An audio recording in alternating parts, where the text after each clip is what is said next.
بسم اللہ الرحمن الرحیم، السلام علیکم۔ فتویٰ آن کرنٹ ایشوز کے ساتھ میں ہوں آپ کا میزبان علی امیس، اور آپ دیکھ رہے ہیں پیغام ٹیلی ویژن۔ امید کرتے ہیں کہ آپ جہاں ہوں گے خوش ہوں گے، بخیر وعافیت ہوں گے اور اپنی زندگی کو نہایت ہی اچھے طریقے سے گزارتے ہوں گے۔ ہمیں بھی خاص طور پر اپنی دعاؤں میں یاد رکھتے ہوں گے۔ حسب معمول پیر اور جمعرات کو آپ کی خدمت میں حاضر ہوتے ہیں آپ کے شرعی مسائل کا حل لے کر۔ آپ بھی اس پروگرام میں لائیو کالز کے تھرو شریک ہو سکتے ہیں اور اپنے شرعی مسائل کا حل مفتیان کرام سے لائیو جان سکتے ہیں۔ آپ نے کرنا کیا ہے، پیغام ٹیلی ویژن کی جانب سے دیے گئے آپ نے UAN نمبر پہ کال کرنی ہے۔ نمبر آپ نوٹ فرما لیجیے 042111700000، یعنی 042111700000۔ اس کے علاوہ آپ ہمیں یوٹیوب پہ جوائن کر سکتے ہیں۔ پیغام ٹی وی آپ نے لائیو سرچ کرنا ہے، لائیو سٹریم کے کمنٹ سیکشن میں اپنے سوالات لکھنے ہیں، انشاءاللہ مفتیان کرام سے ان کے جوابات بھی آپ کو لائیو مہیا کیے جائیں گے۔ ایز ویل ایز آپ ہمیں واٹس ایپ پہ بھی ریچ کر سکتے ہیں، وہ بھی نمبر نوٹ فرما لیجیے 0321565200، یعنی 0321565200۔ گزارش یہ ہے کہ آپ نے جب بھی UAN نمبر پہ کال کرنی ہے، آپ نے ٹی وی کے والیوم کو ڈاؤن کر دینا ہے یا مکمل طور پر بند کر دینا ہے، تاکہ آپ کی آواز ہم تک بہتر طریقے سے پہنچ سکے اور ہمارے مفتیان کرام کی آواز بھی آپ تک بہت اچھے طریقے سے پہنچ سکے۔ تعارف کرواتے چلیں جو شخصیات اس وقت ہمارے ساتھ موجود ہیں اسٹوڈیوز میں۔ پہلی شخصیت فضیلت الشیخ مفتی اجمل بھٹی صاحب۔ مفتی صاحب ویری ویلکم شو، السلام علیکم۔ وعلیکم السلام ورحمۃ اللہ وبرکاتہ۔ بٹ صاحب کیسی طبیعت آپ کی؟ الحمدللہ، طبیعت صحت ماشاء اللہ ٹھیک ہے؟ اللہ کا شکر ہے، بڑی خوشی ہوئی آپ کو دیکھ جزاک کر، اللہ خیر، اللہ تعالیٰ بارک آپ اللہ کو اپنی حفاظت میں رکھے۔ آمین۔ اور ان کے ساتھ موجود ہیں فضیلت الشیخ مفتی عبدالولی خان صاحب، انہیں بھی ہم خوش آمدید کہتے ہیں۔ مفتی صاحب السلام علیکم۔ وعلیکم السلام ورحمۃ مفتی صاحب آپ کے مزاج کیسے ہیں؟ اللہ، الحمدللہ ماشاء اللہ، آپ کو بھی دیکھ کے الحمدللہ ہمیشہ خوشی ہوتی ہے۔ اللہ تعالیٰ آپ کو بھی اپنی حفاظت میں رکھے۔ ناظرین کرام، جو ہمارا پروگرام ہے اس کا سیگمنٹ جو پہلا ڈیڈیکیٹڈ ہوتا ہے خاص طور پر ہیڈ لائنز کے لیے، ان کی جانب بڑھتے ہیں۔ مفتی محمد اجمل بھٹی صاحب، شیخ عمرہ کی ادائیگی کے لیے جانے والے بعض عمرہ زائرین گزشتہ 4 دن سے ایئرپورٹ پر رکے ہوئے ہیں۔ اطلاعات کے مطابق پروازوں کی منسوخی، ویزا یا انتظامی وجوہات کے باعث انہیں روانگی کی اجازت نہیں مل سکی۔ یہ معاملہ اوور آل درپیش ہے، خاص طور پر یہ معاملہ نہیں، دوسرے ممالک میں جاتے ہوئے بھی لوگوں کو یہ معاملہ درپیش ہے۔ تو اس معاملے کا شکار ہیں بہت سے لوگ۔ اب سوال یہ ہے کہ اگر کوئی حاجی احرام باندھے اور حج یا عمرہ کی نیت کرنے کے بعد کسی مجبوری، حکومتی رکاوٹ یا کوئی انتظامی امور کی وجہ سے رک جاتا ہے، وہ پہنچ نہیں پاتا، تو اس صورت میں وہ آگے نہیں جا سکتا، شرعاً اس کے احرام، حج، عمرہ اور اس پر لازم احکام کیا ہوں گے؟ دم، قضاء، خروج، کون سے معاملات ہیں؟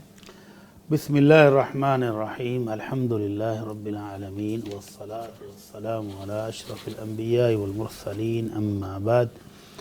امیس بھائی، یہ سب سے زیادہ ضروری اور اہم چیز یہ ہے کہ جب آپ عمرہ اور حج کی ادائیگی کے لیے جا رہے ہوں تو اس کو کوئی پکنک ٹور نہ سمجھیں، اس کو آپ عبادت سمجھیں، اور عبادت اگر سمجھیں گے تو پھر اس کی ادائیگی کا بھی سیکھ کر جائیں گے۔ بالکل۔ آپ حیران ہوں گے کہ ہماری اکثریت لوگوں کی اس عبادت کو سیکھے بغیر صرف ٹکٹ خریدتے ہیں، بہترین ہوٹل کی بکنگ کرتے ہیں اور چلے جاتے ہیں۔ بالکل صحیح بات۔ ایک ایسا ہی شخص جو عمرہ کئی دفعہ کر چکا ہے، ایک پروگرام میں ہم ڈسکس بھی کیا تھا، کئی عمرے کر چکا ہے کئی سالوں کے دوران، اور اب وہ پوچھ رہا ہے جی اس نے عمرے کے بعد بال ہی نہیں کٹوائے، اچھا بال ہی نہیں کٹوائے، اور وہ پاکستان بھی آ چکا ہے۔ اچھا، بالکل صحیح۔ تو یہ ایسی جہالت ہے جو ناقابل معافی ہے۔ اچھا، ناقابل معافی ہے مفتی تو صاحب؟ یار کم از کم آپ اتنا خرچہ 4، 5، 10 لاکھ روپے خرچ کر کے گئے، بالکل ایسے ہی۔ وقت لگایا ہے، عبادت کرنے کی نیت سے گئے تھے، تو عبادت کے ساتھ مذاق کر کے تو نہ واپس آئیں۔ ہاں، یہ تو بات سب سے پہلا نقطہ تو یہ ہے کہ جب بھی آپ عمرے کے لیے، حج کے لیے روانہ ہونے لگیں تو گھر بیٹھ کے اپنے کسی عالم دین سے، مسجد کے امام سے، خطیب سے اس کو سیکھیں، پراپر سیکھیں، اوکے، بالکل صحیح۔ جیسا نماز سیکھی ہے، جیسا روزہ رکھنے کے آداب سیکھی ہیں، جی اسی طرح اس عمرے کی ادائیگی کو بھی سیکھ کر جائیں تاکہ آپ کو آسانی رہے۔ بے شک، بالکل صحیح کہہ رہے اب یہ جو احباب 4 دن سے 3 دن سے ایئرپورٹ پر رکے ہوئے ہیں اور کچھ نے احرام باندھے تھے پھر کھول دیے، کو ظاہر ہے سرد موسم ہے، احرام کی چادروں میں بیٹھنا بھی مشکل ہے، رات گزارنا بھی مشکل ہے، بالکل ایسے ہی۔ تو کچھ نے احرام کھول دیے، کچھ نے دوبارہ پہن لیے، کچھ حیران ہے اب کیا کریں، پریشان ہے کہ کدھر جائیں۔ تو ان کو احکامات سیکھے ہوتے تو یہ پتہ ہوتا کہ ان کو نیت کر لینی چاہیے تھی پہلے ہی کیونکہ پاکستان کے جو حالات ہیں نا جی جی بالکل ایئرپورٹ پر خاص اور آج کل جو پیش آ رہے ہیں، بالکل سر، تو اس کے سلسلے میں اللہ کے نبی صلی اللہ علیہ وسلم نے اپنی ایک صحابیہ کو یہ ہدایت کی تھی. اس نے کہا اللہ کے نبی اگر میں بیماری کی وجہ سے رستے میں رک جاؤں جی جی یا دشمن روک دے، جانے نہیں دے، تو پھر تو آپ نے فرمایا تم نیت کرتے وقت یہ الفاظ بھی ساتھ کیا لینا، اللہم محلی حیث حبستنی، کہ اللہ جہاں تو مجھے رستے میں روکے گا میں وہیں احرام کھول کے آزاد ہو جاؤں گی. اچھا یہ نیت مفتی صاحب پہلے ہے؟ یہ الفاظ نیت کے ساتھ کہنے ہیں. ساتھ کہنے ہیں، اوکے بالکل ٹھیک ہے. اب دوسرا نقطہ یہ ہے کہ ہمارے حاجی حضرات غلطی کیا کرتے ہیں، بعض لوگ گھروں سے یہ احرام باندھ لیتے ہیں ہاں بالکل ایسے ہی. اور بعض لوگ ایئرپورٹ پر آ کر باندھ لیتے ہیں. یہاں پر غلطی نہیں ہے. اچھا غلطی یہ ہے کہ آپ ایئرپورٹ سے ہی نیت کر لیں، اچھا جبکہ نیت آپ نے کرنی ہے میقات پر جا کر، جو کہ ابھی بہت دور ہے، گھنٹوں سفر آپ کا وہ ہوگا، تب آپ کا میقات آنا ہے. بالکل اور وہ اپنا جہاز کے اندر اعلان بھی کیا جاتا ہے. بالکل صحیح ہے. تو آپ نے کرنا کیا ہے، گھر سے احرام باندھ لیں اپنی سہولت کے لیے، کوئی مسئلہ نہیں. ایئرپورٹ پر جا کر باندھ لیں تاکہ باقی سامان پیک کر کے آپ بیگ میں رکھ لیں، کوئی مسئلہ نہیں، لیکن نیت کے الفاظ نہیں کہیں. اگر ان حاجیوں میں کوئی ایسے حاجی تھے جنہوں نے احرام گھر سے باندھا ہے یا ایئرپورٹ سے باندھا اور ابھی نیت کے الفاظ نہیں کہے تھے، تو پھر ان کے لیے تو آسانی ہے بھائی، کپڑے اتاریں، احرام اتار کر پیک کر لیں اور کپڑے پہنے، کوٹ شوٹ پہن کے آرام سے بیٹھیں، ایزی ہو کر ریلیکس ہو کر، کوئی مسئلہ نہیں ہے. بالکل مسئلہ ان کے لیے ہے کہ جنہوں نے احرام کی نیت بھی کر لی تھی. ہاں اگرچہ یہ نیت میقات سے پہلے کرنا بھی درست نہیں ہے، لیکن انہوں نے کر لی تھی. اب ان پر پابندیاں احرام کی شروع ہو گئی تھی. ہاں بالکل ایسے ہی. اب اللہ رب العزت، انہوں نے نیت کے الفاظ میں یہ بھی نہیں کہا تھا کہ اللہم محلی حیث حبستنی، وہ الفاظ بھی انہوں نے شرط بھی نہیں لگائی تھی، وہ بھی ایڈ نہیں کی. یہ سمپل نیت کی تھی کہ لبیک اللہم عمرتن. تو اب ان کو فدیہ دینا پڑے گا.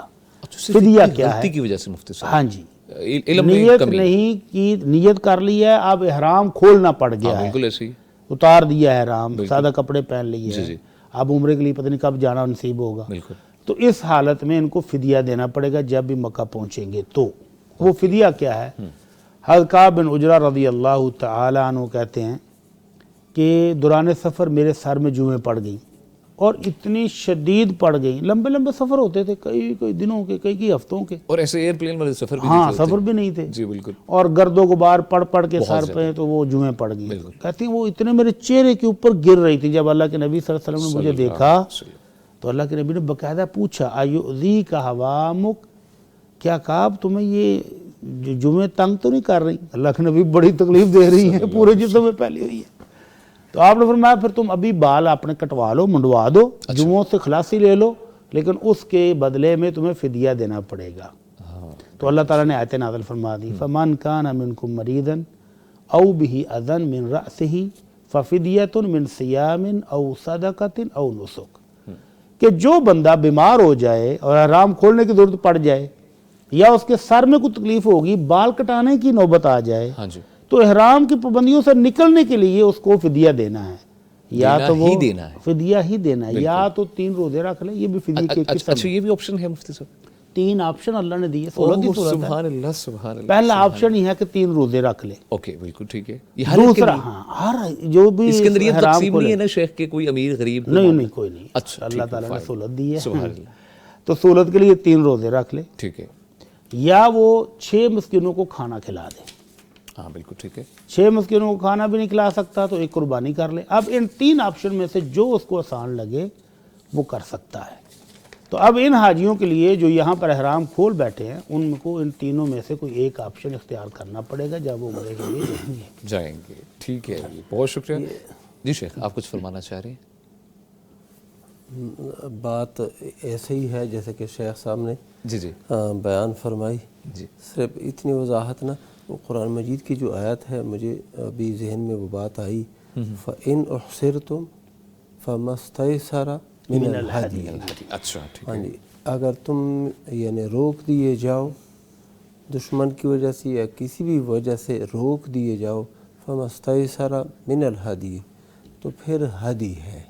اچھا یعنی وہاں پر یہ حکم آیا کہ ہدی، وہ یعنی آپ کوئی بکری گائے وغیرہ یہ ذبح کر دے، یا پھر گائے ذبح کر دے، یا گائے اونٹ میں حصہ ڈالے وہ بھی پھر اس وہ بھی کر سے ادائیگی ہو جائے. اچھا اچھا ہاں ٹھیک ہے. شیخ الحبیب اللہ تعالیٰ آپ کو برکت دے. جی جی تو کچھ مفسرین نے یہاں پر یہ بھی کہا ہے کہ اللہ کے نبی صلی اللہ علیہ وسلم جب صلح حدیبیہ کے موقع پر مشرکوں نے مکہ جانے سے روک دیا تھا جی نا، جی تو وہاں پر جو قربانیاں کی گئیں وہ یا تو اونٹ تھا یا گائے تھی، بکری اس میں شامل نہیں تھی. اچھا. اب ہم تو اللہ کے نبی صلی اللہ علیہ وسلم نے ایک اور موقع پر قربانی کا موقع تھا اچھا تو صحابہ میں قربانی کے جانور بانٹے، سب کو اونٹ ملا. اچھا جس کو اونٹ نہیں مل سکا، اونٹ میں 10 حصے کیے، 10 بندوں کو اونٹ دے دیا کہ یہ تمہارا ہے، اور جن کے حصے میں اونٹ نہیں آیا تو ان کو ایک ایک بکرا دیا. تو 10 بکریاں ایک اونٹ کے برابر آپ نے قرار دے کر تو سب کو قربانیاں بانٹی. اچھا تو اس سے جو شیخ کہہ رہے ہیں نا کہ اگر اونٹ نہیں ہے تو اس میں حصہ ڈال لے، بالکل ٹھیک یا گائے میں حصہ ڈال لے، یا بکرا ایک ذبح کر لے. بالکل تو یہ اس نے کرنا ہے جب وہ عمرہ کرنے جائے گا. ٹھیک ہے. بہت شکریہ مفتی کرام. کالر ہمارے ساتھ موجود ہیں. السلام علیکم. وعلیکم السلام ورحمۃ اللہ وبرکاتہ. اسرار حسین صاحب ساہیوال سے. جی اسرار صاحب کیسے ہیں آپ؟ جی الحمدللہ رب العالمین، سب خیریت سے ہیں. جی اللہ کا شکر الحمدللہ. پوچھیے کیا پوچھنا چاہیں گے آپ مفتی صاحب سے؟ جی میرا مفتی صاحب سے سوال یہ ہے کہ اگر کوئی بندہ اپنی بیوی کو طلاق دیتا ہے، جی جی اور ایک ہی طلاق دیتا ہے، اچھا تو اس کی عدت کتنی ہوگی؟ اور اگر اس کی عدت ختم ہو گئی ہے تو اس کا دوبارہ نکاح ہو سکتا ہے؟ اچھا جی ٹھیک ہے. اس میں کوئی گنجائش ہے؟ ٹھیک ہے جی بہت شکریہ. اسرار حسین صاحب ساہیوال سے ہمارے ساتھ موجود تھے. مفتی عبدالولی خان صاحب. شیخ فرمائیے اس بارے میں. جی، جو شخص اپنی بیوی کو ایک طلاق دے تو یہ ایک طلاق رجعی ہے، اور اس کی عدت 3 حیض ہے.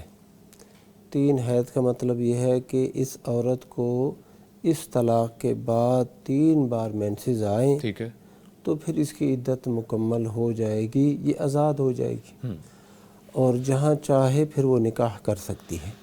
اگر اس دوران یہ خاوند رجوع کر لیتا ہے اپنی بیوی کی طرف تو یہ اس کی بیوی ہے اور کوئی علیحدگی نہیں ہوئی، اور اسی طرح نئے نکاح کی بھی ضرورت نہیں ہے.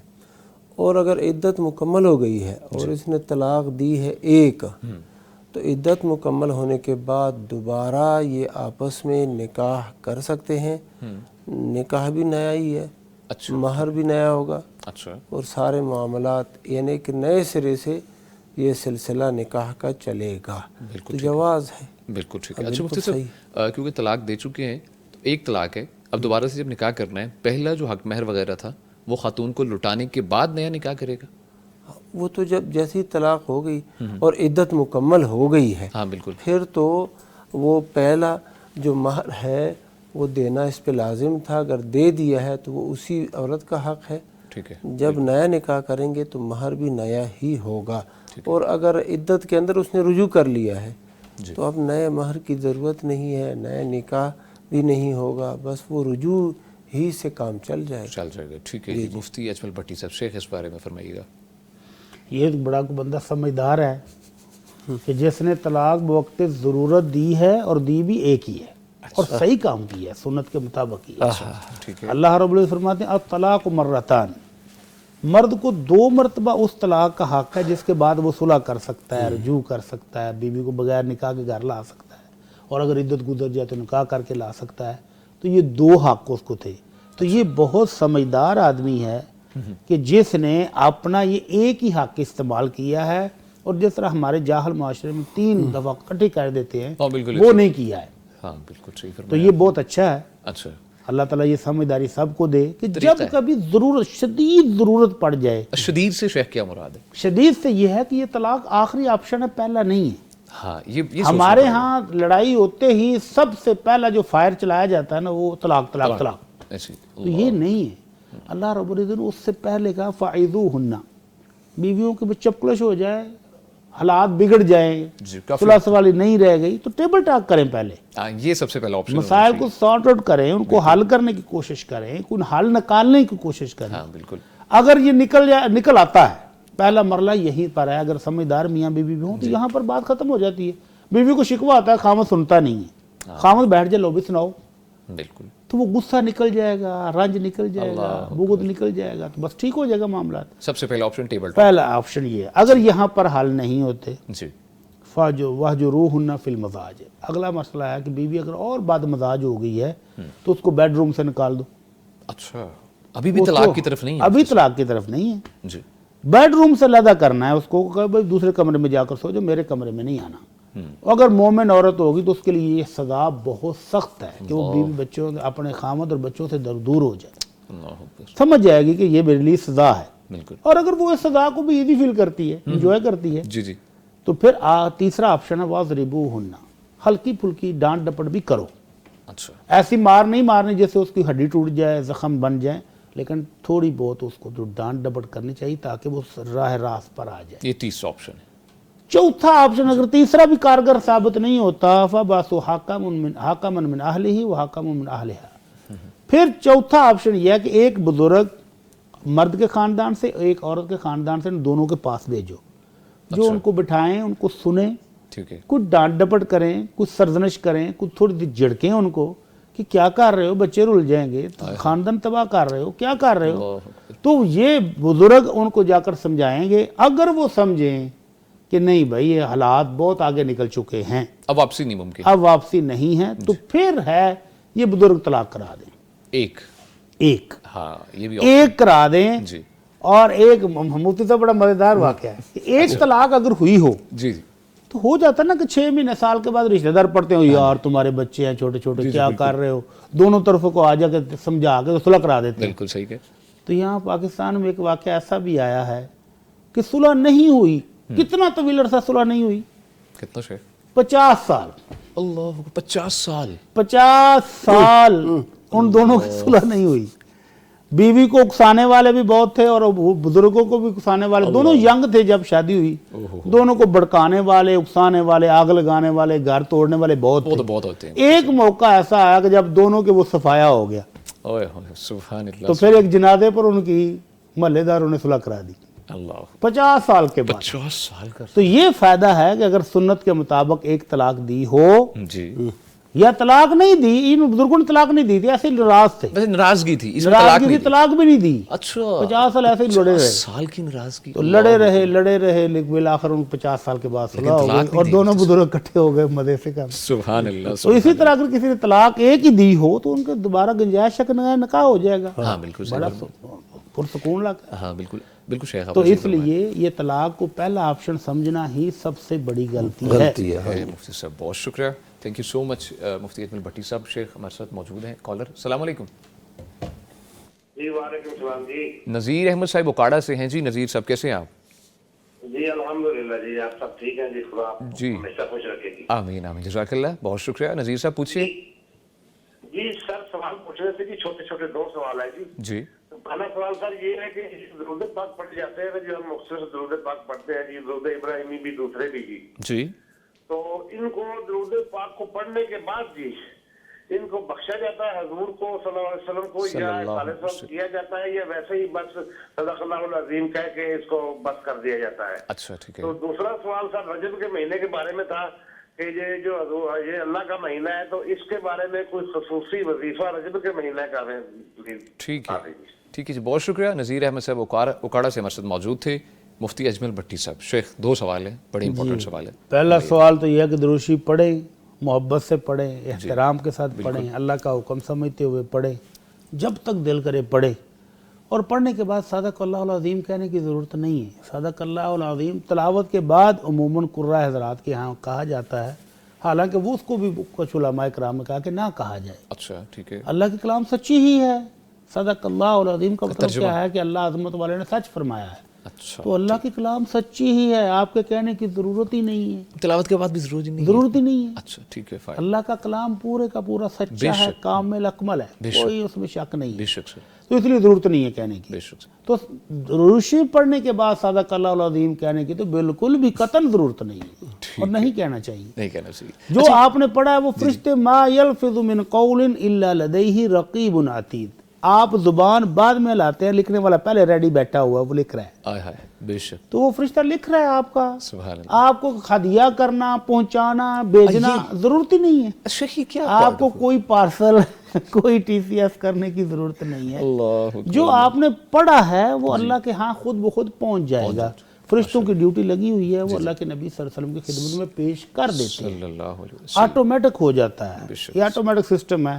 یہاں آج ہم آٹومیٹک سسٹم پر ابھی آئے ہیں 1400 سال پہلے, اور اللہ کے نبی نے جو سسٹم بتایا تھا وہ اپ ڈیٹ ہے اس وقت سے, جب سے دنیا جب سے دنیا. جب آپ پڑھیں گے وہ فوری پہنچ جائے گا, انشاءاللہ. تو آپ کے نام کے ساتھ پہنچ جائے گا. بے فکر رہے آپ, کہیں اور سیف ہے, کسی اور کہیں کے نہیں جاتا. کھاتے میں نہیں جاتا.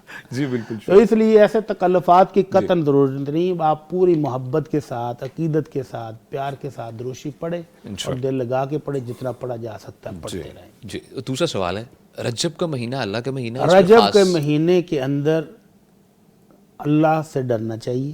حرمت والا مہینہ ہے. حرمت والے مہینے کا مطلب یہی ہے کہ اس میں اللہ کی نافرمانیوں سے بچا جائے, اللہ کی جو گستاخیاں ان سے بچا جائے, رسول اللہ صلی اللہ علیہ وسلم کی اتباع کی جائے, اطاعت کی جائے, اور اس میں اہتمام کیا جائے نیک کاموں کا. نیک کاموں میں روزے بھی ہو سکتے ہیں, جی جی, لیکن وہ جو روزوں کے فضائل لوگوں نے تراشے ہیں نا, کہ ایک روزے کے اتنے کروڑ سال ثواب, اچھا اتنے لاکھ سال ثواب, اتنے حجوں کا ثواب, اتنے عمروں کا ثواب, اس کو سائڈ پہ رکھ دیں. اچھا, وہ کوئی حدیث بھی اللہ کے نبی صلی اللہ علیہ وسلم سے صحیح ثابت نہیں ہے, اتھینٹک نہیں ہے یہ بات. ہاں جی, ٹھیک ہے. البتہ نفلی روزے اللہ کے نبی صلی اللہ علیہ وسلم رکھا کرتے تھے. سوموار اور جمعرات کا آپ بھی رکھیں. بالکل ٹھیک ہے. 13, 14, 15 کا روزہ اللہ کے نبی رکھتے تھے, آپ بھی رکھ لیں. اس کے علاوہ بھی رکھنا چاہے نفلی روزہ تو کوئی ممانعت نہیں ہے, لیکن وہ جو ثواب من گھڑت ہے اس کو ذہن میں رکھ کے رکھیں گے تو پھر نہیں بات بنے گی. بالکل. اس کے علاوہ آپ نیکی نمازوں کا اہتمام کریں, قرآن پڑھیں, درود پڑھیں, اذکار کریں. ساری ہی نیکیاں مطلوب ہیں اور ہر مہینے میں مطلوب ہے.